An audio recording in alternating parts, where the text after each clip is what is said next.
Timu ya taifa ya Afrika Kusini Bafana Bafana imepanda nafasi 6 kwenye viwango vya ubora wa FIFA na kufikia nafasi ya 54 duniani, ikiwa ni nafasi yake bora zaidi katika kipindi cha miaka 11 iliyopita.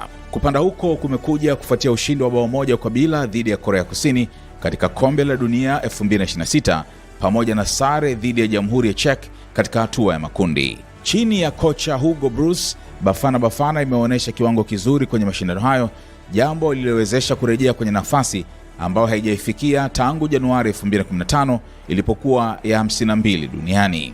Sasa Afrika Kusini inajiandaa kucheza dhidi ya Canada katika hatua ya 32 bora, timu ambayo ipo nafasi moja tu nyuma ya Korea Kusini kwenye viwango vya FIFA.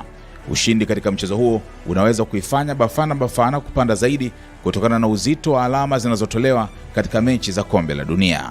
Shirikisho la soka la Afrika Kusini SAFA limekuwa likieleza kwa muda mrefu kuwa lengo lake ni kuifikisha Bafana Bafana ndani ya timu 30 bora duniani na 3 bora barani Afrika, jambo ambalo linaonekana kuanza kuwa ndani ya uwezo wao.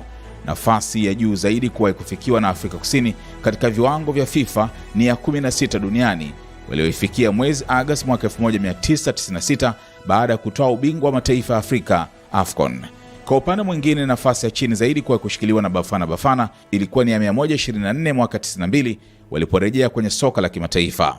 Hata hivyo, walipanda haraka na kuingia kwenye timu 100 bora duniani mwaka 1993 na tangu wakati huo hawajawahi tena kutoka kwenye orodha hiyo.